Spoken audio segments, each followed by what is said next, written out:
Hi guys, it's Simon here. It's now time for my weekly ramble, and these are actually doing quite well. In fact, after last week's ramble, Hayley Teal actually messaged me and thanked me for giving her support. And the best news is, her EP is now for sale on iTunes, so I'm going to pop a link in the description box for you. You really have to go and get it. I've literally heard some samples. I need to go off to the store and get an iTunes card to actually properly get it because I'm running really low on cash. But oh my god, you need to get it. It sounds so good. Anyway, moving on from Miss Teal, sadly, we've got this week's topics to do. And I've picked ones that don't exactly fall into the entertainment category of such, but it's still enough to get me riled. So, as you know, earlier last week, the US Supreme Court, or I think it was last week anyway, the US Supreme Court had essentially passed a bill that allowed same-sex marriage legal in all 50 states of the United States, which I was super happy over. But around 1,000 or so miles away, all the way back down here, Mr. Big Mouth Tony Abbott, who unfortunately happens to be our Prime Minister, decided to let this slide out of his mouth, and I'll repeat. Obviously, there is a community debate going on. I have views on this subject, which are pretty well known, and they haven't changed. Of course, we can expect they haven't changed, because the arsehole is a traditionalist. And it's going to take a nice, good rap on the head for him to change. It's really ridiculous as well. There's something that's said in Hairspray by Corny Collins that kind of really gets me about our governments today. And it's, if you want to keep your audience, you've got to keep up with the times. And it's, to be fair, Tony hasn't heard about this, or he doesn't know. And I'm going to count on the latter, because any production of Hairspray that will let Tony Abbott sit and watch it is not the type of production that I want to essentially watch. Essentially, his views haven't changed, he hasn't kept up with the times, and most Australians are in favour of same-sex marriage. Apparently 63% in a last poll. I mean, there's still a bit of way to go for like the 37 or so oddballs that clearly have something wrong with their head, but still, we're in favour. And look at what was also said in an article about Tony's sister Christine Foster challenging him to allow conscience vote. Some Liberal opponents of the same-sex marriage reform warned the pre-selections of MPs who support same-sex marriage will come under threat. Unfortunately, they will come under threat because this world is full of hate. And whenever good things happen, hate is sure to follow, which is exactly what's happened here. We've now got this bill from a united set of parties to pass same-sex marriage that will be heard on August the 11th. So that's a good sign, but still, come on. Look, if you want to lead a party, you've got to have a good perception with the public. If you don't have that link with the public, then no one's going to like you or vote you in. And apparently, according to a few people, Mr. Abbott only got into Parliament due to some extra votes from the Greens, which is generally not a good sign. Especially since it was the best out of a bad bunch, because Kevin Rudd was, to be honest, his PNG policy was crap all over. So we've got that for that. So come on. You need to build that stronghold up with the public. Tony is universally disliked because he's pissed off nearly everyone in the country. Didn't care who you were, he pissed you off at one point or another. And not only that, last week tonight I've got a full on-set video of him being an absolute tosser. That is out for the world to see. We are laughing stocks of the entire world down here in Australia because we've got a Prime Minister who honestly is so far up his own arse, he can't see the world, or moreover, can't see what the public want. So, something needs to be done. Tony, put your professional or personal beliefs, put your personal beliefs to the side, focus on the job at hand. Maybe if you start paying attention more to what the public are after, and reshape your party, because I know he persistently says, the Liberals are all for staging new jobs and working class things. You know what? That's fine. But you've also got to stretch your issues. You can't just stay encompassed in one thing all the time. Otherwise, there are going to be massive problems, because there are real problems out there in the world. And the fact that you're not addressing them is making you a really crap Prime Minister right now. And potentially going to land you on your ass out of Parliament House when you are thrown out next year. So, my advice is take necessary measures. Take the steps to make sure the public are happy. He probably won't even find this and won't listen to this, but if people watch this, then they'll essentially realise that this is the correct way to go. And this is what Liberals who find this will be moaning at their screens for Tony to do every time he's on ABC News, nearly every 5 minutes, and will probably be whining about on election night when he loses his spot as Prime Minister. So, that's all that's needed. Listen to the public, because they're the ones whose country need to be run. You're not representing them well enough. That's where that stands on it, and that's where all it needs to stand on. I could go on for hours on end about this man, but I won't. There are other things to do. If Google Chrome wants to work for me, and here we are. The second part of this. Texas is apparently not dealing very well with this same-sex marriage bill, and has allowed certain holders of the church to not allow marriage certificate rights to same-sex couples. Really? You really being that pathetic and that sadistic, Texas? Come on. Look, if they're really that hard-line sort of Christian who believe in the Bible, swear on the Bible sort of thing, look, where does it say in the Bible that two people of the same sex who are in love can't get married or can't go to church or can't get a marriage right? Did God throw them out of his son's house? No, he didn't. The only people who apparently he threw out were people who were selling things. And yet, somehow at St. John's Mitcham, we still have food and drink for sale after every Sunday Mass. I wonder where that comes into the equation. Oh yeah, if you want to keep your audience, you have to keep up with the times. And from my faith and lit classes that I've been having this year, the church has lost its younger demographic because everything's so and so more of the same. We're the younger generation, we have to start changing this perception. And now we head back onto what I was saying. If it wasn't written in the Bible, did God not give a marriage right to same-sex couples? No. Was it written in the Bible that was said in there? If so, give me something in the comments section and I'll read back through it and then tell you if you're speaking bullshit. And that's probably what it is. If it's not in there, then you shouldn't be doing it. So, if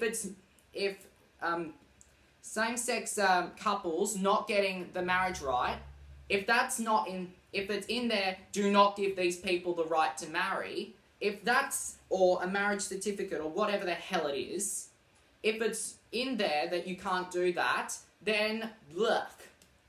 But if it's not in there and you still think you have the right to preach, get the hell out of your job because you're not doing it right. Those people that are in Texas who are still handing out marriage rights to same-sex couples, good on you. Continue doing what you're doing because you're doing the right thing.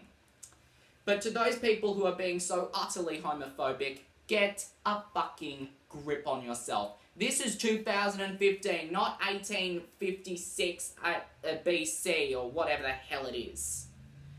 Look, I'm a spiritual Christian. I don't believe in a lot of things in the Bible, but I still feel the need to at least believe that there is something out there bigger than me that's controlling things that are going on in the world. And this is a point to put. So LGBT activists, pay careful attention. Apparently, homophobic people think that God does not like same-sex pairings or hates the idea of homosexuality.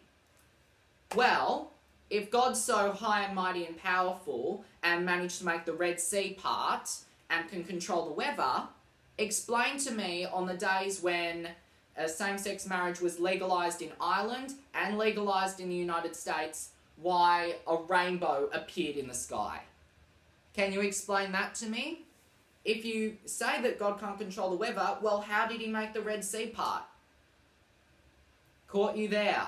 So, LGBT activists watching, use that line. It will be very, very, very helpful in your arguments. So, now we've done that about Texas. I could have gone on for hours on end. 20 minutes is enough. Let's see what this next topic is. And at least this one is getting some coverage somewhere. It's the hashtag trend. Hashtag who is burning black churches. Now, I only cottoned onto this only this week. But what I found was still enough to make me really, really upset. Apparently, 7 black churches, I should say, in this week alone have been burnt down. And no one's giving this any coverage. No news service, nothing up in America, and quite oddly, nothing down here. I asked my dad about it, and he said he hadn't seen anything on the news about it. So, I've got a platform. I'll stand up and speak about this. Look, there are many people that are literally flocking to Twitter about this. I'll go down in the set trying to see what we have got here. Because there is quite a lot, because this has been trending for quite a while. Oh, there's this tweet here from Talib Kawili Green that says, "There is no race war. Black folk ain't out there looking for white folks to murder or white churches to burn down. This is terrorism." It's true. It is terrorism. Who is ever burning down these churches are terrorists. Domestic terrorists, but they're still terrorists. And that's me being utterly honest and frank. And let's just check this video from Ramble, which says, "Every American deserves equal protection under the law."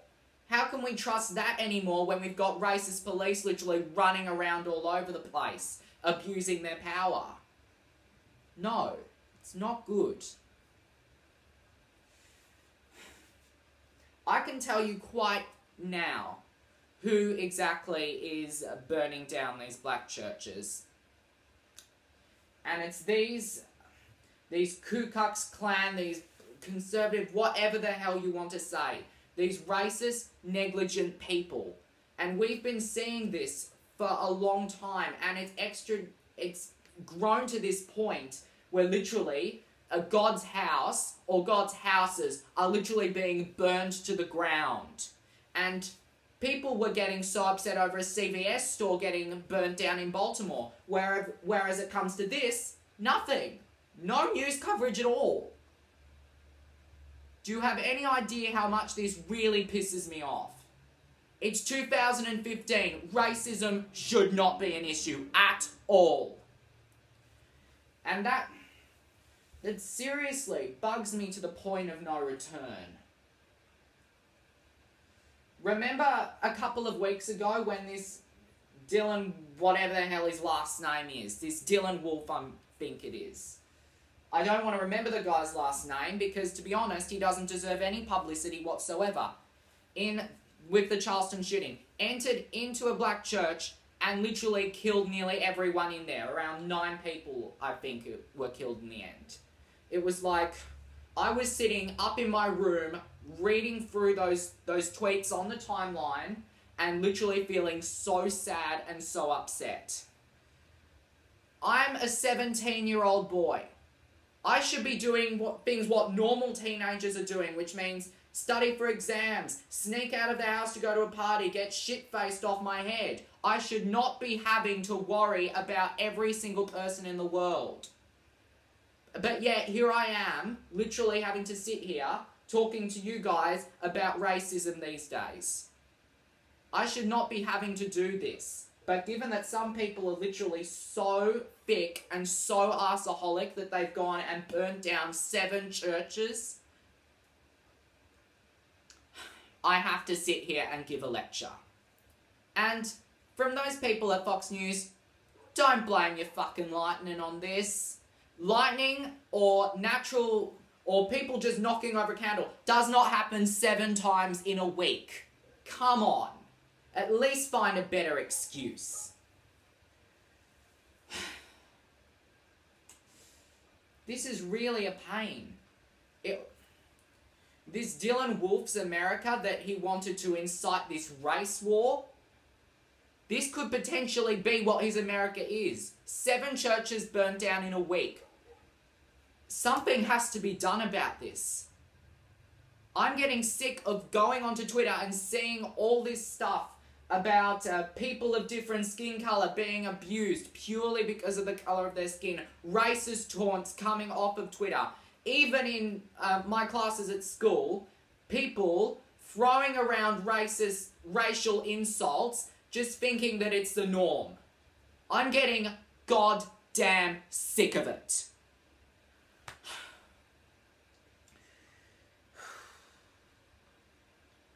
This sort of behaviour needs to stop. And there are measures that we can do.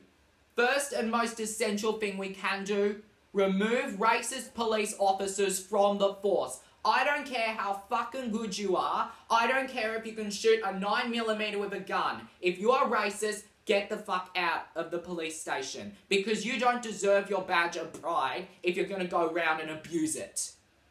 Replace it with people who are going to be fair police officers and not be racist, nasty dicks.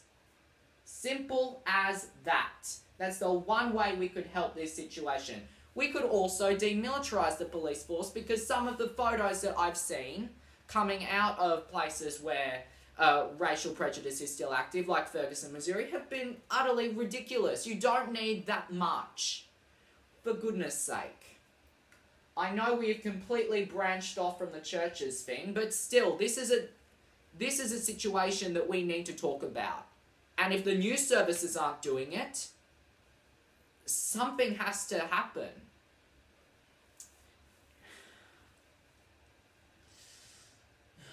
This makes me so damn frustrated. What am I gonna do with you all? It's like what this photo said that I found. 6 black churches in 2 weeks burnt is not a coincidence. It is not. Simple as that. And what also bugs me, these police all standing in front of white-orientated churches. Meanwhile, hundreds of miles away, there are black churches getting burnt to the ground. You should take some of those officers over there. Why haven't they gone over there? Lord knows why. Those people standing in front of white churches who aren't even bothering to go and budge to a black church to protect it from arson is essentially a racist prick at this point.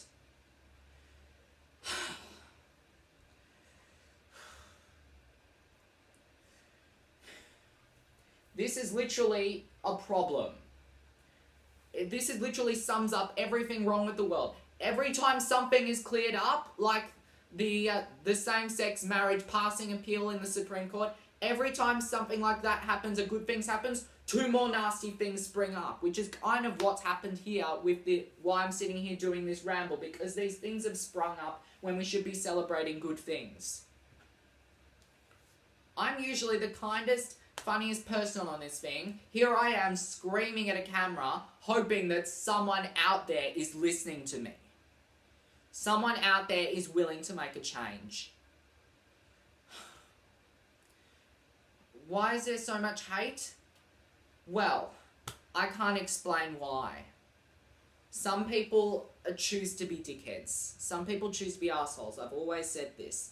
I never know why they choose to be, but somehow, for some reason, they are. The families that were affected by the Charleston shooting, somehow, somewhere in their hearts showed forgiveness. Those are the types of people we need in this world.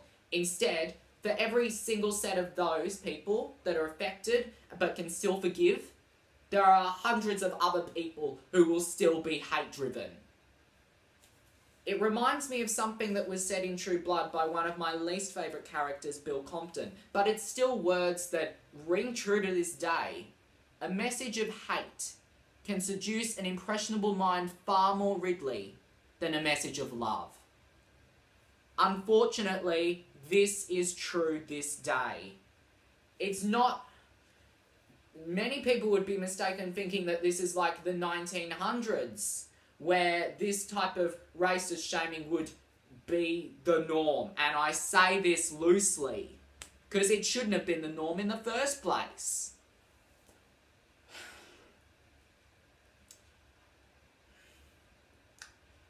Why are people so hateful? Is literally what I'm asking.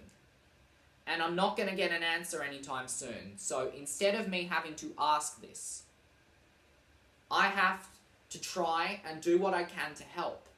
That's the most important thing. It's the reason why Aquinas, the school that I go to, is so active in these types of social justice and fundraising issues. Is because we hear about these things, yet our social justice department coming in saying, right, we won't stop here, we'll do something to help. I know that one of the teachers at the school, Michelle Armstrong, literally gets a negative rap from the students sometimes due to the persistent messaging of the Letters for Rangini thing, which I was heavily involved in. You know why these messages have to be sent persistently? Because until something is done about it, it's not going to go away at all. So, instead of you having to endure another 10 minutes of me screaming at a camera, begging you to do something, I'm now going to tell you exactly what you can do. Apparently, on one of these articles that I found, there's this fundraising thing to rebuild these churches that have been burnt down. On this profile, it only lists 4 of them, but I'm having a guess they'll get an update pretty soon. There are collections that are also being held, but that's only in the States, so how can you guys help down here, who aren't in America at this point? Well, this site can help. It literally has you donate either from your credit card or your bank card or whichever, so it's kind of like online money kind of being shared through. And it will make the funds raised will help rebuild all these churches that have been burnt down. So far, this campaign has raised $88,950, which is 35.6% of the way funded. And that's probably because this campaign hasn't been pushed. Now, I'm going to give it a push, so I'm hoping this works. So, anyone who's watching who has any money that they can spend, I'm going to pop this link in the description box below, along with Hayley Teal's Hayley Teal's EP. Go to it and try and donate as much as you can. Because unless we do something, this is just going to get bigger and bigger and bigger and bigger. Something needs to be done. Us as a younger generation, and thus leaving us of the old generation, we have the chance. We have the power to do something with our lives. I don't know about you, but I think we should be focusing on this rather than deciding which selfie filter to pick. I think we should be focusing on this far more than what we should be buying at the canteen. And I'll say it. I think we should be focusing on this more than I should be focusing on getting my costume for the senior school musical. There, I said it. This needs to be pushed. We're the ones that have the power. We have to have the courage to push this. Because until we push it, nothing is going to change.